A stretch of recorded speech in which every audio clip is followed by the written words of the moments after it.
Magandang araw, ito ang lagay ng panahon ngayong ika-19 ng Nobyembre taong 2025. Sa umaga, asahan ng partly sunny na panahon, magsisimula sa mga 26 hanggang 27 degrees Celsius at mabilis na iinit habang papalapit ang tanghali, kaya kung may lakad o gawain sa labas, mas mainam gawin ng mas maaga dahil mainit at maalinsangan ang magiging takbo ng umaga.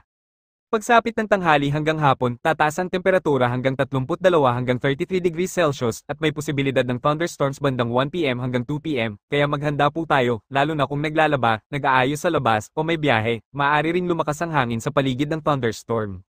Sa gabi, unti-unting hihina ang init at bababa sa 27 hanggang 30 degrees C mananatili ang maulap hanggang intermittent clouds, kaya mas presko pero medyo malagkit pa rin ang hangin.